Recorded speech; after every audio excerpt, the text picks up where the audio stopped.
আচ্ছা এই বাড়িটা কার বলতো? না আমি জানতে চাইছি এই বাড়ির মালিকটা কে। কেন তোমার বাড়ি, তুমি মালিক। বেশ, এটা তাহলে তুমি জানো, কিন্তু তুমি বোধহয় এটা জানো না যার বাড়ি তার পারমিশন ছাড়া কোনো অপরিচিত মানুষকে সেই বাড়িতে এনে রাখা যায় না। বাবা, একটা মানুষ অসুবিধায় পড়েছে। অসুবিধা? এই পৃথিবীতে বহু মানুষ অসুবিধা করেছে, তুমি পারবে পারবে সবার পাশে গিয়ে দাঁড়াতে? না, সেটা কখনোই সম্ভব না। তাহলে কাউকে যে মেয়েটাকে তুমি নিয়ে এসছো তার পাশে তুমি দাঁড়ালে কি করে?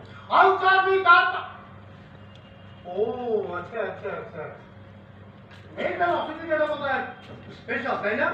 তুমি আমাকে ভুল বুঝছো না বাবা। না না না, আমি ভুল বুঝছি না, আমি একেবারেই ঠিক বুঝেছি। তোমার যে এতটা অধঃপতন হয়েছে এটা আমি স্বপ্ন ভাবতে পারছি না। বাবা, আমি তোমাকে আবারও বলছি, তুমি আমায় ভুল বুঝছো। চুপ, একদম চুপ, একটা কথা বলবে না তুমি। এত সাহস হলো কোথেকে? কে দিয়েছে তোমাকে এত সাহস? বলারি কমারি হুট করে মাঝরাতে একটা আইবুড়ো মেয়েকে নিয়ে সোজা বাড়িতে চলে এসছো তুমি। কি হলো, চুপ করে আছিস কেন? বল মেয়েটাকে, ওর সঙ্গে তোর কি সম্পর্ক? উফ, মা মা, আমি আমি আমি তোমাদের সবাইকে বলছি যে আমি এমন কোনো কাজ করিনি। আর সব থেকে বড় কথা, মেয়েটার সঙ্গে আমার কোনো সম্পর্ক নেই, আমি মেয়েটাকে চিনিও না। বাবা বাবা বাবা, চমৎকার! দেখো না দেখো দেখো, তোমার থিয়েটার করা